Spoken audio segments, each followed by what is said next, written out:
जय श्री कृष्णा। राधे राधे। आज माघ मास के शुक्ल पक्ष की द्वादशी तिथि है और आज जया एकादशी व्रत का पारण का दिन है। यानी जिन लोगों ने कल एकादशी का व्रत रखा था वे आज अपना व्रत खोलेंगे।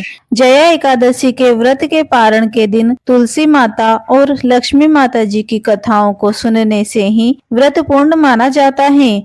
तो जिन लोगों ने व्रत नहीं भी रखा है उन्हें भी द्वादशी के दिन तुलसी माता की कथाओं को सुनने से धन संपत्ति और अनंत फलों की प्राप्ति होती है। तो आइए भगवान श्री लक्ष्मी नारायण जी के चरणों का ध्यान करते हुए इन कथाओं को सुनते हैं। तो आप लोग बड़ी ही श्रद्धा और प्रसन्न चित्त मन से इन कथाओं को पूरा अवश्य सुनिएगा।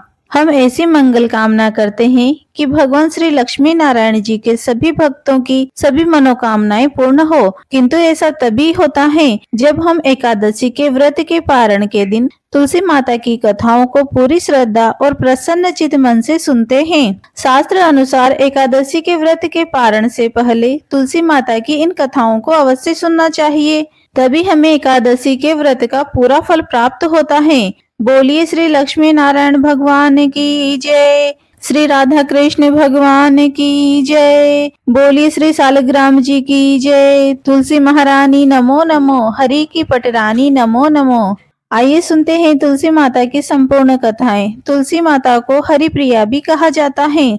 जितना भगवान श्री हरि विष्णु सोने चांदी हीरे मोती और रत्नों से प्रसन्न नहीं होते हैं उतना सिर्फ तुलसा दल से प्रसन्न हो जाते हैं। सच्ची श्रद्धा भाव से तुलसा दल भगवान विष्णु को अर्पित करने से मनुष्य के सभी संकट कट जाते हैं और मनोकामनाएं पूरी होती हैं।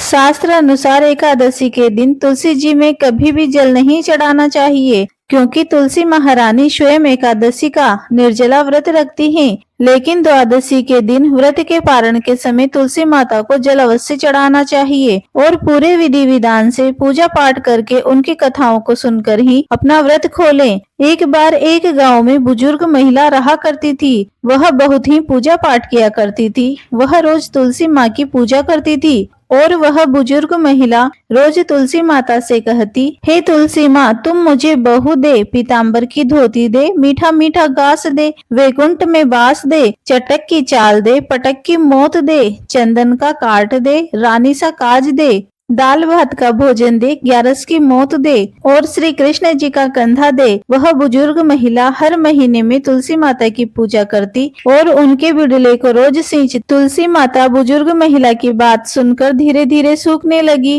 तभी भगवान श्री कृष्ण जी ने देखा कि तुलसी माता सूख रही हैं और तभी एक दिन भगवान श्री कृष्ण तुलसी माता जी के पास प्रकट हुए और भगवान श्री कृष्ण ने कहा और भगवान श्री कृष्ण जी ने तुलसी माता से पूछा, तुम क्यों सूख रही हो? सभी महिलाएं तुम्हारी पूजा करती हैं और तुमको रोज सींचती हैं, लेकिन फिर भी तुम सूखती जा रही हो, इसका कारण क्या है? जिसके बाद तुलसी माता ने भगवान श्री कृष्ण जी से कहा कि हे प्रभु, एक बुजुर्ग महिला मेरे पास रोज आती है और रोज एक ही बात बोलती है, हे तुलसी माता, सबकी दाता, मैं तेरा बिरला सींचती हूँ, तुम मुझे बहू दे, पीताम्बर की धोती दे, मीठा मीठा घास दे, वैकुंठ में वास दे, चटक की चाल दे, पटक की मौत दे, चंदन का काठ दे, रानी सा राज दे, दाल भात का भोजन दे, ग्यारस की मौत दे और श्री कृष्ण जी का कंधा दे।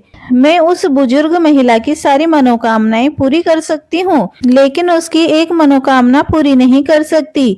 मैं कृष्ण जी का कंधा कहाँ से दूंगी? भगवान श्री कृष्ण जी तुलसी माता की बात सुनकर जोर जोर से हंसने लगे और फिर भगवान श्री कृष्ण जी ने तुलसी माता जी से कहा कि तुम चिंता मत करो, जब उस बुजुर्ग महिला की मृत्यु होगी तब मौके पर मैं और आप दोनों ही कंधा दे देंगे। आप सुबह जब वह पूजा करने आए तब कह देना कि सब कुछ तुम्हें मिल जाएगा। कुछ दिनों बाद में वह वृद्ध महिला ठोकर खाकर रास्ते में गिर गई और मर गई। पूरे गांव के सभी लोग आए और उस महिला को सभी लोग धर्मात्मा मानते थे। उनको तुलसा जी की डोकरी कहते थे। उसके परिवार में कोई भी नहीं था, इसीलिए गांव वालों ने ही उसके अंतिम संस्कार करने की योजना बनाई और उसे नहलाकर जब बैकुंठी पर बैठाने के लिए उसे उठाने लगे तो उसके मृत शरीर इतना भारी हो गया कि किसी से उठ नहीं पाया। यह सब देखकर वहाँ के सभी लोग कहने लगे, यह सब देखकर वहाँ के सभी लोग तरह तरह की बातें करने लगे और कहने लगे कि यह कितना पूजा पाठ करती थी और हर समय माला फेरती रहती थी,